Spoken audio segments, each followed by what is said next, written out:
الحمد لله رب العالمين، والصلاة والسلام على سيد الأنبياء والمرسلين محمد وآله وأصحابه أجمعين ومن تبعهم بإحسان إلى يوم الدين. أما بعد، قال الله تبارك وتعالى: أعوذ بالله من الشيطان الرجيم، بسم الله الرحمن الرحيم، وأقيموا الصلاة وآتوا الزكاة واركعوا مع الراكعين. وقال تبارك وتعالى: يا أيها الذين آمنوا أنفقوا مما رزقناكم من قبل أن يأتي يوم لا بيع فيه ولا خلة ولا شفاعة والكافرون هم الظالمون. صدق الله العظيم. اللهم صل على سيدنا محمد وعلى آل سيدنا محمد وبارك وسلم. اللهم صل على سيدنا محمد وعلى آل سيدنا محمد وبارك وسلم. اللهم صل على سيدنا محمد وعلى آل سيدنا محمد وبارك وسلم.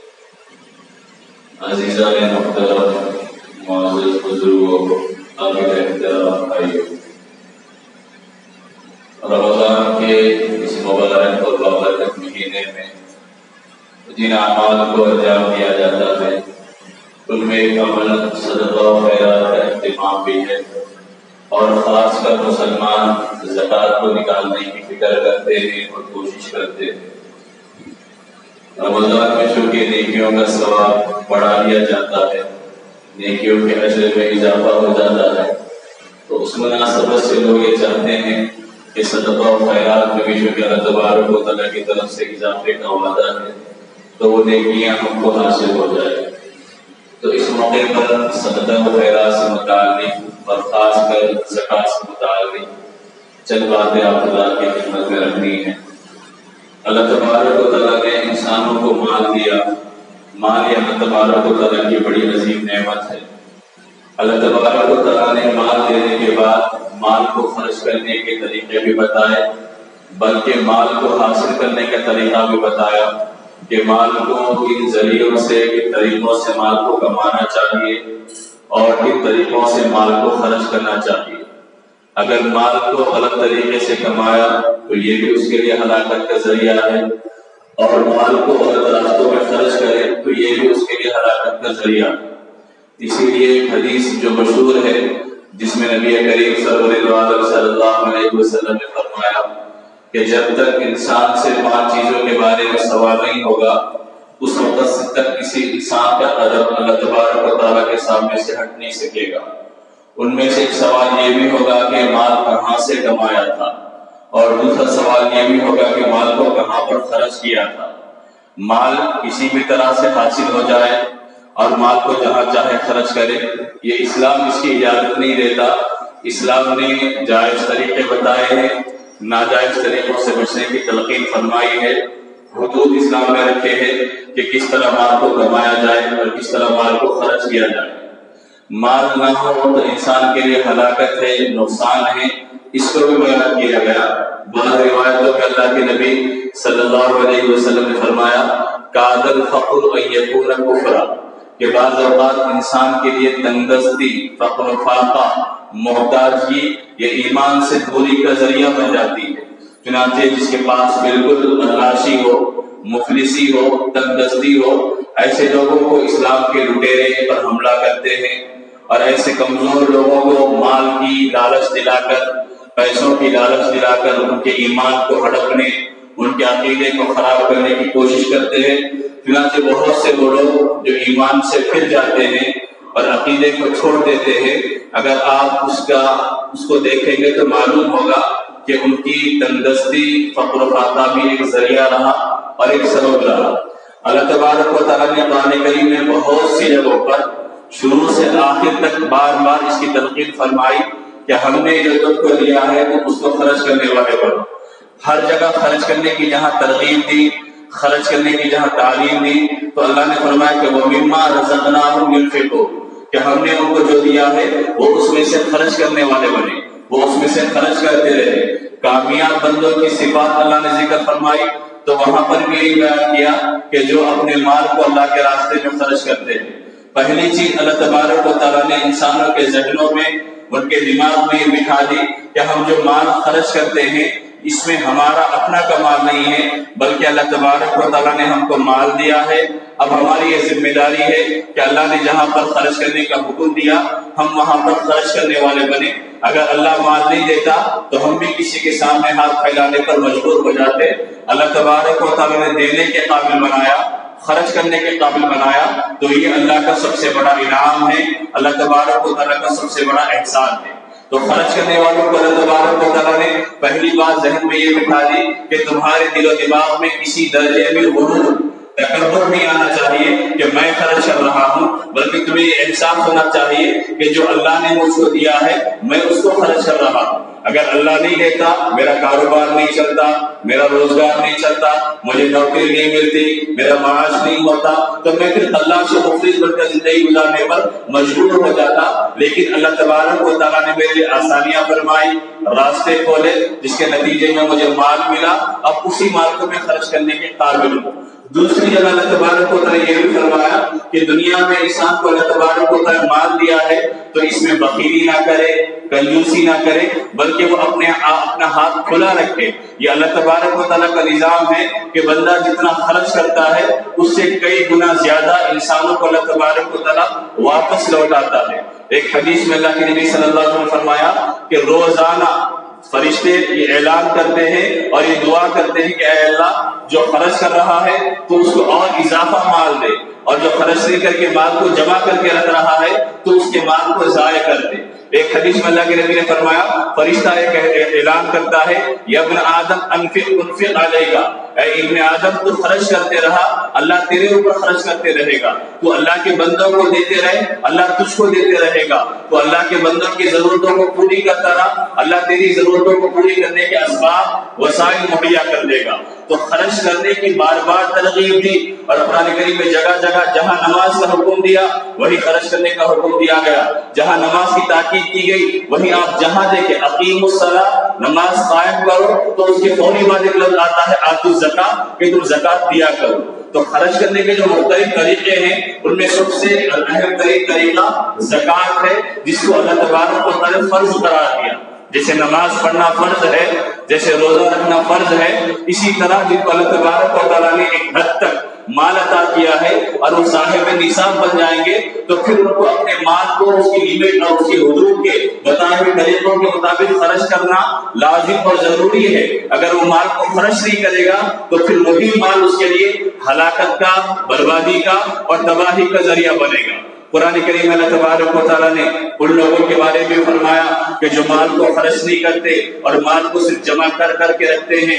قرآن کریم میں یہودیوں کے بارے میں اللہ نے فرمایا والذین یکنزون الذهب والفضة ولا ينفقونها في سبيل الله، کہ وہ لوگ جو اللہ کے راستے میں خرچ نہیں کرتے تھے اور اپنے مال کا خزانہ بنا کر رکھتے تھے، اللہ نے فرمایا کہ فبشرهم بعذاب الیم، آپ ان کو دردناک عذاب کی خوشخبری سنا دیجیے۔ اس کے بعد آگے اللہ نے فرمایا یوم یحمى علیہا جباہہم وجنوبہم وظہورہم ھذا ما کنزتم لانفسکم فذوقوا ما کنتم تکنزون، کل قیامت کے دن اسی مال سے ان کو داغا جائے گا، ان کے چہروں کو، ان کی پیشانیوں کو اللہ تبارک و تعالیٰ داغے گا اور یہ کہے گا کہ ھذا ما کنزتم، یہ وہ مال ہے جس کو تم خزانہ بنا کر رکھا کرتے تھے، لہذا اس مال کو تم نے خرچ نہیں کیا، وہ مال تمہاری تباہی کا ذریعہ بن گیا، فذوقوا، اب اس مال کے ذریعے عذاب، اللہ کے عذاب کو چکھو۔ ایک روایت میں اللہ کے نبی صلی اللہ علیہ وسلم نے فرمایا کہ جو بندہ صاحب نصاب ہونے کے باوجود اپنے مال کو خرچ نہیں کرتا اور اللہ کے راستے میں مال کو نہیں دیتا تو کل یہی مال اس کے لیے ایک گنجے سانپ کی شکل میں گلے کا طوق بنا کر ڈال دیا جائے گا۔ وہ انتہائی زہریلا سانپ ہوگا جو انسان کے گلے کا طوق بنا کر اللہ تبارک و تعالیٰ ڈالے گا، اور وہ سانپ اس کو ڈسے گا اور ڈنک مارتے رہے گا اور بار بار یہ کہتے رہے گا کہ میں خزانہ ہوں تیرا، میں تیرا مال ہوں۔ جس لالچ کی وجہ سے، جس ہرس کی وجہ سے اور اس مال کی لالچ میں تو نے اللہ کے راستے میں مال کو خرچ نہیں کیا، مال کو خرچ کرنے کے بارے میں تجھے یہ وہم و گمان تھا کہ میں مال کو خرچ کروں گا تو میرے مال میں کمی ہو جائے گی، اس بنیاد پہ تو نے جائز طریقوں پہ خرچ کیا، نہ فرض کی ادائیگی کا اہتمام کیا، لہذا اس مال کے عذاب کو چکھتے رہا۔ تو میرے بزرگوں میرے بھائیوں، مال اللہ تبارک و تعالیٰ کی عطا کردہ نعمت ہے. اس مال کو صحیح خرچ کرنا، اس مال کے بارے میں اللہ کے نبی نے جو احکامات دیے ہیں ان احکامات کے مطابق مال کو نکالنا یہ لازم اور ضروری ہے. مال آنے کے بعد انسان کے اندر تکبر آ جائے، گھمنڈ آ جائے، تو پھر یہی مال جس طرح قارون کو لے کر ڈوبا تھا اسی طرح انسان کو لے کر ڈوبے گا. قارون کے بارے میں قرآن کریم میں اللہ نے خود پارے 20 کے اندر تفصیل سے بیان کیا ہے کہ جب قارون کو اللہ تبارک و تعالیٰ اتنے خزانے دیے تھے کہ جن خزانوں کی چابیوں کو اٹھانے کے لیے بڑے بڑے ہاتھیوں کا انتظام کیا گیا تھا اور بڑے بڑے طاقتور آدمیوں کا انتظام کیا گیا تھا کہ جو اس کے خزانوں کی چابیوں کو اٹھایا کرتے تھے. جب دنیا والوں نے دیکھا تو ولش کی نگاہوں سے دیکھنے لگے کہ قارون کو کتنا مال دیا گیا، لیکن جن کے دل میں ایمان تھا اور اللہ کے پاس ملنے کا یقین تھا ان لوگوں نے کہا کہ سب سے بڑی چیز دنیا میں یہ اللہ کا ایمان ہے، اللہ کے اوپر یقین ہے، وہ مل جائے، مال نہ ملے تو کچھ بھی نہیں ہوگا. تو قارون سے کہا گیا تھا کہ جو تجھ کو مال دیا گیا اس مال کو اس کے حقوق کے مطابق خرچ کرنے والا بن. تو قارون نے کہا تھا کہ میں کیوں خرچ کروں گا، میں غریبوں کو کیوں دوں گا، میں رشتہ داروں کو کیوں دوں گا، میں اللہ کے راستے میں کیوں خرچ کروں گا. یہ مال تو میں نے اپنی طاقت کے بل بوتے پر، اپنی قوت و صلاحیت کے بل بوتے پر کمایا ہے، لہذا میں مال کو خرچ نہیں کروں گا. تو اللہ نے فرمایا کہ ٹھیک ہے، جب ہم نے مال دیا تو تیرے اندر تکبر و گھمنڈ پیدا ہو گیا، ہم اسی مال کے ذریعے تجھ کو ہلاک اور برباد کر کے بتائیں گے. چنانچہ وہ جس وقت بڑی شان و شوکت کے ساتھ اپنے خزانوں کی چابیوں کے ساتھ اور بڑے لشکر کے ساتھ نکلا اور دنیا والے اس کے خزانوں کا نظارہ کرنے کے لیے ٹھہرے ہوئے تھے، اللہ تبارک و تعالیٰ نے اس کے خزانوں کی چابیوں کے ساتھ اور خزانوں کے ساتھ زمین میں دفن کر دیا. فخسفنا به وبداره الارض، اللہ نے فرمایا کہ ہم نے اسے زمین میں دفن کر دیا اور دھسا دیا اور قیامت تک آنے والے انسانوں کو بتا دیا کہ جب مال دیا جائے یہ اللہ کی نعمت ہے، اس کو صحیح خرچ کرنے والے بنو، اس کے حقوق کو ادا کرنے والے بنو. اور اللہ تبارک و تعالیٰ جہاں خرچ کرنے کی تعلیم اور تلقین دی ہے وہاں پر مال کو خرچ کرو تو یہی مال ثواب کا ذریعہ، اجر کا ذریعہ، جنت کے حصول کا ذریعہ، اللہ کی رضا اور حصولی کا ذریعہ بنے گا. تو رمضان میں ہم مال کو نکالنے کا اہتمام کرتے ہیں. سب سے پہلا کام زکوٰۃ کی ادائیگی کا اہتمام کرنا ہے. یہ ضروری نہیں ہے کہ زکوٰۃ رمضان ہی میں نکالی جائے، یہ ضروری ہوتا ہے کہ زکوٰۃ مال کے اوپر سال گزرنے کے بعد نکالی جاتی ہے. مال کے اوپر جب سال گزر جائے تو زکوٰۃ فرض ہو جاتی ہے.